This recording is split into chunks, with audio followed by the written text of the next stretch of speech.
ನಮಸ್ಕಾರ.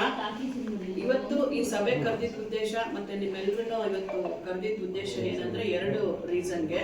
ಒಂದು, ಸಬ್ಸಿಡಿ ವಿಚಾರವಾಗಿ ಏನ್ ಇವಾಗ ಊಹಾಪೋಹಗಳು ಬಂದಿದೆ, ಪ್ಲಸ್ ಅದು ಆಗ್ತಾನೂ ಇಲ್ಲ. ಸಬ್ಸಿಡಿ ತುಂಬಾ ವರ್ಷಗಳಿಂದ ನಿಂತಿದೆ, ಆ ಸಬ್ಸಿಡಿ ರಿಲೀಸ್ ಆಗ್ತಾ ಇಲ್ಲ.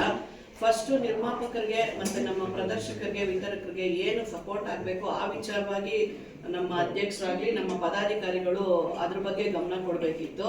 ನಮಗೆ ಮೀಡಿಯಾದಿಂದ extraloka.com ಆಗಲಿ ಇನ್ನೊಂದು ಎರಡು ಇದು ಬಂದಿದೆ ವಿಚಾರ. 93ರ ಒಂದು ಸಂಭ್ರಮ ಮಾಡ್ತಾರೆ ಅನ್ನೋ ವಿಚಾರ ನಮ್ಮೆಲ್ಲರಿಗೂ ಇದ್ದಾಗ ಇದು ಮಾಡಬಾರ್ದು, ಇದಕ್ಕೆ ಅವಶ್ಯಕತೆ ಇಲ್ಲ, ಮಾಡಬಾರ್ದು ಅನ್ನೋದಕ್ಕಿಂತ ಇದು ಚೆನ್ನಾಗಿ ದುಡ್ಡು ಬಂದು ಎಲ್ಲರಿಗೂ ಅನುಕೂಲವಾಗಿ ಆ ಸಂತೋಷನ ಸಂಭ್ರಮನ ಒಂದು ಒಂದು ಮನಸ್ಥಿತಿ ಪರಿಸ್ಥಿತಿ ಇದ್ರೆ ಮಾಡೋದ್ರಲ್ಲಿ ಒಂದು ಅರ್ಥ ಇರ್ತಿತ್ತೇನೋ. ಅಂದ್ರೆ ಯಾವ ಪರಿಸ್ಥಿತಿಗಳಿಲ್ಲ. ಯಾಕಂದ್ರೆ ಲಾಸ್ಟ್ ಟೈಮ್ ಮೀಸಿನಲ್ಲಿ ನಾನು ಇಲ್ಲಿಂದ ಇಲ್ಲಿ ಒಂದು ಏನ್ ನಡೀತಾ ಇದೆ ಅನ್ನೋದು ಗೊತ್ತಿರೋದ್ರಿಂದ ಈ ವಿಚಾರನ ನಾನು ಕೈ ತಗೊಂಡಿದ್ದು. 93 ಸಂಭ್ರಮ ಮಾಡೋದ್ರಲ್ಲಿ ಅರ್ಥ ಇಲ್ಲ. ಇವಾಗ ನಮ್ಮ ಅವರು ಮಾತಾಡಿದ್ರು, ಇಸಿ ಆದ್ಮೇಲೆ ಡಿಸಿಷನ್ ತಗೋತೀವಿ ಅಂತ ಹೇಳ್ತಾರೆ. ಇಸಿ ಅಲ್ಲ ಸರ್, ನೀವೇ ಆ ಒಂದು ಚರ್ಚೆನ ಇಸಿನಲ್ಲಿ ಇಡದೆ ತಪ್ಪು. ದಯವಿಟ್ಟು ಆ ವಿಚಾರಗಳನ್ನ ಮಾಡಬೇಡಿ.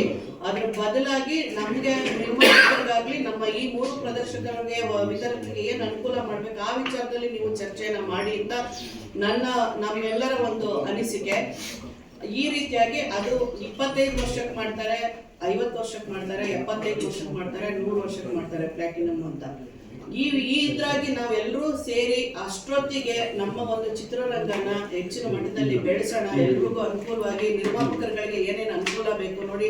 ವಾಣಿಜ್ಯ ಮಂಡಳಿಯಿಂದ ಒಂದು OTT ಪ್ಲಾಟ್ಫಾರ್ಮ್ ಮಾಡಿದ್ರೆ ಎಲ್ಲರಿಗೂ ತುಂಬಾ ನಿರ್ಮಾಪಕರುಗಳಿಗೆ ಅನುಕೂಲ ಆಗುತ್ತೆ. ಯಾಕಂದ್ರೆ 1-2 ದೊಡ್ಡ ಸಿನಿಮಾಗಳು ಮಾಡಿದ್ರೆ ಉದ್ಯಮ ನಡೆಯಲ್ಲ ಸರ್. ಎಲ್ಲ ಸಣ್ಣ ಸಿನಿಮಾನು ಆಗ್ಬೇಕು, ದೊಡ್ಡ ಸಿನಿಮಾನು ಆಗ್ಬೇಕು. ಎಲ್ಲಾ ಸಿನಿಮಾಗಳು ನಡೀತಾ ಇದ್ದಾಗ ಮಾತ್ರ ಎಲ್ಲಾ ಟೆಕ್ನಿಷಿಯನ್ಸ್ಗಳಿಗೂ ಕೆಲಸ ಸಿಗುತ್ತೆ. ಡಿಸ್ಟ್ರಿಬ್ಯೂಟರ್ಗಾಗ್ಲಿ, ಟೆಕ್ನಿಷಿಯನ್ಸ್ ಆಗಲಿ, ಆರ್ಟಿಸ್ಟ್ಗಳಾಗಲಿ ಕೆಲಸ ಸಿಗುತ್ತೆ.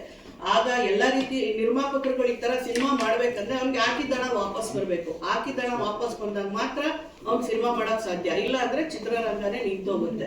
ಅದಕ್ಕೆ ಅವಕಾಶ ಆಗಬಾರ್ದು. ನಿರ್ಮಾಪಕರು ಹಣ ಎಂತ ಏನ್ ಮಾಡ್ಬೇಕು ಅದ್ರ ವಿಚಾರವಾಗಿ ಚರ್ಚೆ ಮಾಡಿ ಏನಾದ್ರೂ ಈ ಒಂದು ಶಾರ್ಟ್ಲಿ ನೀವು ಒಂದು ಡಿಸಿಷನ್ ತಗೊಂಡು ಅದನ್ನ ಎಕ್ಸಿಕ್ಯೂಟ್ ನಾವು ಸರ್ಕಾರದಿಂದ ಜಾಗ ತಗೊಂಡು ಎಲ್ಲರಿಗೂ ಒಂದು ಬಡಾವಣೆ ಮಾಡ್ಬೇಕಂತ ನಾವೆಲ್ಲ ಮಾತಾಡ್ತಿದ್ವಿ. ವಸತಿ ಬಡಾವಣೆ ಮಾಡೋ ಅಂತ ಅನುಕೂಲ ಈ ತರದ್ ಯಾವ್ದಾದ್ರು ವಿಚಾರಗಳನ್ನ ಮುಂದೆ ತಗೊಂಡು ನೀವು ಡಿಸಿಷನ್ಸ್ ತಗೊಂಡ್ರೆ ಒಳ್ಳೇದಾಗತ್ತೆ. ದಯವಿಟ್ಟು 93ರ ಸಂಭ್ರಮ ನಮ್ ಯಾರಿಗೂ ಇಷ್ಟ ಇಲ್ಲ. ಅದನ್ನ ಇಸಿನಲ್ಲಿ ಇಡದೆ ತಪ್ಪು ಅಂತ ನಮ್ಮೆಲ್ಲರ ಅನಿಸಿಕೆ. ಬೇರೆ ವಿಚಾರಗಳನ್ನ ತಗೊಂಡು ಮಾಡಿ ಸರ್. ಹಾಗೆ ಸಬ್ಸಿಡಿ ವಿಚಾರ ಹೇಳ್ಬೇಕಂದ್ರೆ ಫಸ್ಟ್ 125 ಸಿನಿಮಾಗೆ ಸಬ್ಸಿಡಿ ಕೊಡ್ತಾ ಇದ್ರು. ಆಮೇಲೆ ಬೊಮ್ಮಾಯಿ ಅವರು ಅದನ್ನ ಅನೌನ್ಸ್ ಮಾಡಿದ್ರು 200 ಚಿತ್ರಗಳಿಗೆ ಕೊಡ್ತೀನಿ ಅಂತ.